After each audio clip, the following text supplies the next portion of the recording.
জীবন শুনে এসেছি শাক দিয়ে নাকি মাছ ঢাকে। আজকে তাই শাক দিয়ে মাছ ঢাকার রেসিপি। আসসালামু আলাইকুম, দিবার সংসারে আপনাদের স্বাগতম। রান্না করতে করতে আপনাদের সাথে আমার জীবনে একটা গল্প বলি।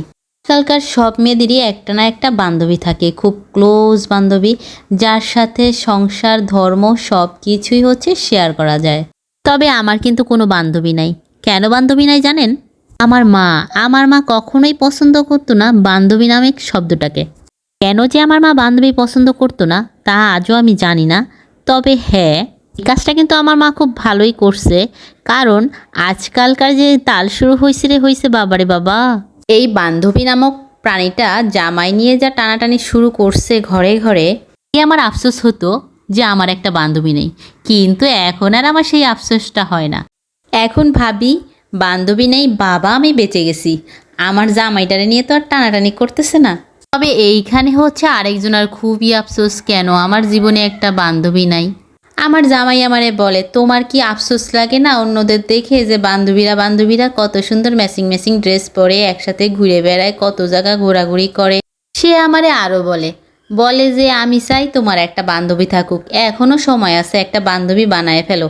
বান্ধবী বানানোর আগে সব সময় দেখবা যেন দেখতে শুনতে সুন্দর হয় এবং সুশিক্ষিত হয়।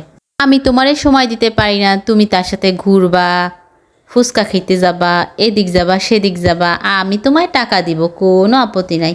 বান্ধবীর সাথে ম্যাচিং ড্রেস কিনবা, আমি তোমায় টাকা দেবো, দুইজন ম্যাচিং ম্যাচিং করে ড্রেস পরবা।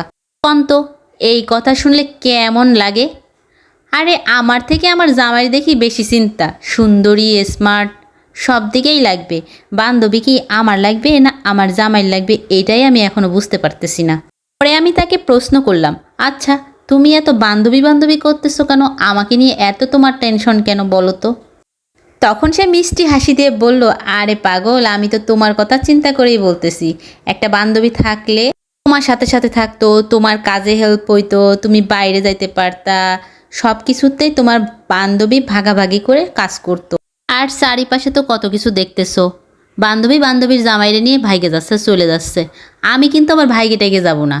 তুমি যদি চাও তাইলে তোমার বান্ধবীরা তুমি সারা জীবনের জন্য তোমার কাছেই রেখে দিতে পারবা। এরপরে আমি বুঝতে পারলাম তেনার মতলবটা। তিনি তো আমার বান্ধবী চাচ্ছে না, তিনি চাচ্ছে আমার একটা সতীন। তার হচ্ছে আবার দ্বিতীয় বিয়ের ইচ্ছা জাগছে, সেই জন্য আমাকে বারবার বলতেছে বান্ধবী। আমিও খুব মিষ্টি করে হেসে বললাম, আমি বেঁচে থাকতে তোমার এই আশা কোনো দিনও পূরণ হবে না।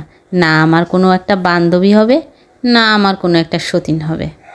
দেখেন তো, কথা বলতে আমার রান্না কিন্তু প্রায় শেষ। তো আজকে আমি রান্না করছিলাম কলমি শাক দিয়ে মাছ দিয়ে।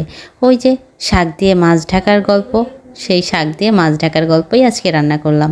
আমার ভিডিওটি যদি আপনাদের ভালো লেগে থাকে একটা লাইক কমেন্ট করে যাবেন।